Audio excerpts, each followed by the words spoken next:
फजील अहमद साहब, कल हमने तफसील से बात की थी, परसों भी बात की। आज एक और खबर जो आई है जिस पे भी हम चर्चा कर रहे थे, उस पे हम आपसे भी थोड़ा से चाहते हैं कि आप जरूर करें कि नितिन याहू ने जो एक बयान उनका सामने आया है, और उनका स्टेटमेंट ये है, मैं पढ़ रहा हूं कि मैं अरब रहनुमाओं से कहता हूं, अगर आप अपने मफादात का तहफ़्फ़ुज़ चाहते हैं तो आपको एक काम करना होगा, खामोश रहना होगा, खामोश रहो। ये जो बात कही है, इसको आप कैसे देखते जी। हैं? ये कितना बड़ा, और ये खुलेआम धमकी क्यों? क्या उन्हें डर इस बात का हो गया है, जैसा कि कल भी आप बात कर रहे थे परसों, की कहीं ऐसा ना हो कि अंदर खाने ये ईरान, सऊदी अरब और ये टर्की, ये सब एक साथ आ जाएं, एक प्लेटफॉर्म पे आ जाएं, और इसलिए ये बौखलाहट में ये बयान जारी हुआ है, या इसको कैसे आप देखते हैं? क्या आपको लगता है? जी। अभी शौकत साहब बड़े डिटेल में आपको बता रहे थे जी। और काफी इत्तेफाक रखते हैं इनकी बात से हम। हम्म। लेकिन एक भी एक एक बात हम बता रहे हैं आपसे कि ओआईसी को जो लोग ये कह रहे थे कि भाई ओआईसी कुछ नहीं है या कुछ एक्शन नहीं लिया, कुछ नहीं किया। आप देखिए, कल कल भी मैंने आपसे कहा था और कितना बड़ा ये असर पड़ा इनके ऊपर। ये जो आज नेतन्याहू बोल रहे हैं, ये क्यों बोल रहे हैं? कभी बोलते थे ये लोग? ये ओआईसी की बैठक में इनसे इतना खौफ हो चुका है अंदर से इन लोगों को, उसकी वजह से ये धमका रहे हैं, डरा रहे हैं और ये बात कह रहे हैं कि आप लोग चुप रहिए। क्यों चुप रहे भाई? और ऐसा नहीं है, अमेरिका भी डरा हुआ है और पूरा नेटो, यूरोपीय यूनियन, सभी लोग ये सोच रहे हैं कि ये 57 मुस्लिम देश का जो ओआईसी संगठन है, आप इसको ऐसे मत सोचिए कि वो सिर्फ एक संगठन है। वो नेटो जैसी एक ताकत बनेगा। अभी तो शुरुआत है, धीरे धीरे देखते जाइए, वो नेटो जैसी बहुत बड़ी ताकत बनेगा और यूरोपीय यूनियन के बाद दूसरा सबसे बड़ा संगठन बनेगा देश के, दुनिया के अंदर। तो इस बात से ये लोग डरे हुए हैं कि अगर ये लोग इकट्ठा हो, और इनके पास तो नेचुरल रिसोर्सेज है, इसलिए इनकी ताकत बहुत बड़ी हो जाएगी और इनके पास टेक्नोलॉजी भी आ चुकी है। ईरान जैसे कंट्री इनके बीच में है, टर्की है, अरब है और उसके तमाम जो है, इनके पास टेक्नोलॉजी भी है, नेचुरल रिसोर्सेज भी है और रिच भी हैं। तो ये लोग अगर एकजुट हो गए और इतने सा, हम देखिए गजा, फिलिस्तीन को आप देखिए कि एक हालात तब थे जब यासिर अराफात साहब हुआ करते थे। यासिर अराफात साहब के समय में फिलिस्तीन की लड़ाई किस तरह थी, कहाँ थी और किस पोजीशन से उठ के आज आज भी इजराइल उतना जुल्म करने के बाद आज इजराइल को अगर मुंह की खानी पड़ रही है, तो इन सारे मिडिल ईस्ट के सभी देशों की ताकत है। और ओआईसी तो अभी बना है, 1-2 साल 3 साल हो रहा है, लेकिन हमास जिस तरह से ताकतवर बन के उभरा है, इसके पीछे इन सारे लोगों की ताकत है। किसी को ये मत सोचिए कि ये लोग कुछ, अब देखिए ये जमाना तलवार का नहीं है। ये जमाना ऐसा नहीं है कि आप जंग का तरीका बदल गया है। जंग जो है डिप्लोमेसी से भी हो रही है, हथियार से भी हो रही है और बहुत बारीकी से भी जंग होती है। जी। फजील साहब, सबसे पहले ये कि बहुत सारे जो लोग जुड़े हैं उनका मैं खैर मकदम करता हूँ। बहुत सारे लोग हम सबको सलाम कह रहे हैं, तो सबको वालेकुम अस्सलाम वालेकुम अस्सलाम। और खुश आमदीद, और सवालात भी बहुत ज़्यादा हैं।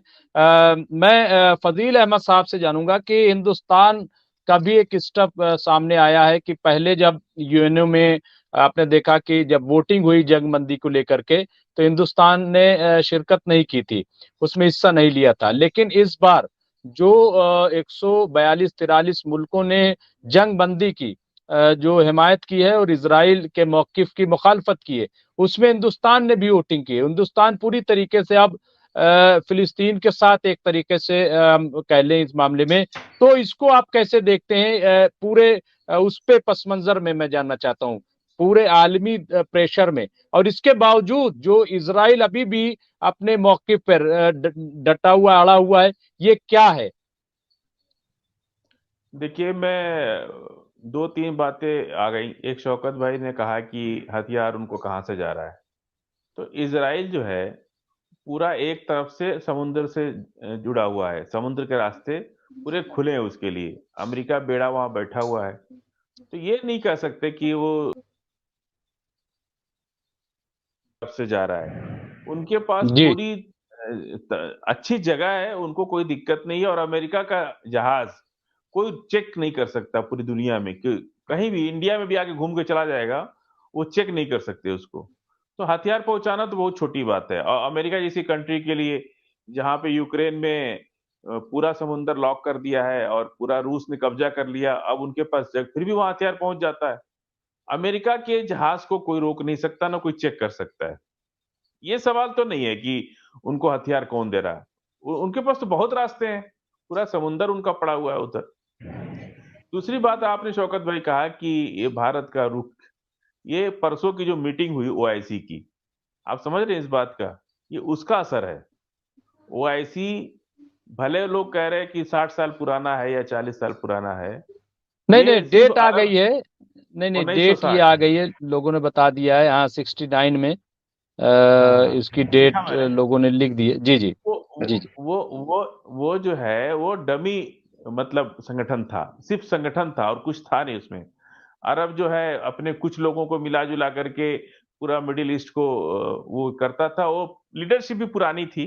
अभी जो वर्तमान की लीडरशिप है उसको, और इसमें 2-3 साल पहले इमरान खान जब पाकिस्तान के प्रधानमंत्री थे, तब भी ये मामला उठा था और टर्की ने भी उठाया था कि अगर अरब का रुख, तब बता रहा हूं आपसे कि अरब का रुख अगर ऐसा ही रहा, तब उन्होंने कहा था कि हमको एक दूसरे ओआईसी की बात सोचनी पड़ेगी। जिस तरह से वेस्टर्न कंट्री के प्रो में जाकर के खड़े हो जा रहे अरब के लोग, तो ये इतना ज्यादा जो आज फिलिस्तीन में हमास जिस तरह से सामने मजबूती से खड़ा है, या मिडिल ईस्ट के लोग जो इस तरह से एकजुट होकर के, ये सबसे बड़ी जीत मुमताज भाई मिडिल ईस्ट की ये है कि ओआईसी बनने के बाद कम से कम लोग एक होकर के बोल तो रहे हैं, कर भी रहे, लेकिन बोल रहे हैं। आप समझिए कि कोई चीज पुरानी होती है, उसको धीरे धीरे कैसे नए सिस्टम में लाना पड़ता है। तो नए टेक्नोलॉजी, नया तरीका, नई सोच, तो ये सब चीजें मैं हमेशा पॉजिटिव, हमसे भी एक लोग दो लोग कहते हैं कि आप बहुत ज्यादा पॉजिटिव रहते हैं। हमने कहा कि क्योंकि हम सियासत में हैं और हम चीजों को समझते हैं कि एक कैसे एक छोटे संगठन कोई बड़ी ताकत से लड़ने के लिए कितना मजबूती से खड़ा होना पड़ता है, ये हम खुद महसूस करते हैं।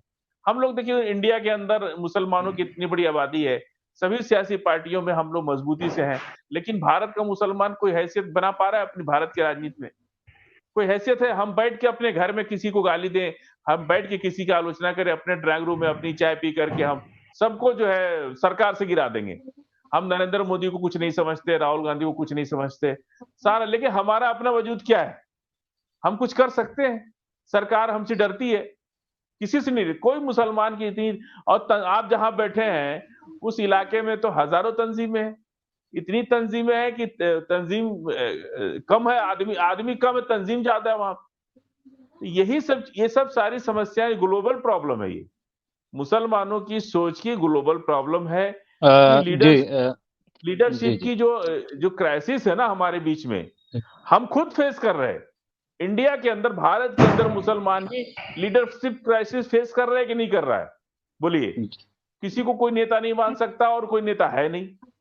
तो यही हाल पूरी दुनिया में मुसलमान का है, हर जगह। लेकिन अगर ऐसी विपरीत परिस्थितियों में एक संगठन खड़ा होकर ओआईसी कुछ कर रहा है, आज भारत का रुख एक हफ्ते में बदला, ये परसों की मीटिंग के बाद बदला है। ये दबाव कहीं ना कहीं उन लोग का दबाव है, चाहे वो फोन से बात करें या डिप्लोमेटिक टॉक करें, डायलॉग करें, तो जा करके ओआईसी की उस मीटिंग के बाद ये भारत और दुनिया भर के लोगों का नजरिया बदला है। आप एलन मस्क, पूरे दुनिया भर में जो मुजाहरे हो रहे हैं, कोई मीडिया नहीं दिखा रहा, एलन मस्क लगातार ट्वीट कर रहे हैं और वो वीडियो डाल रहे हैं और फेवर जी। में बोल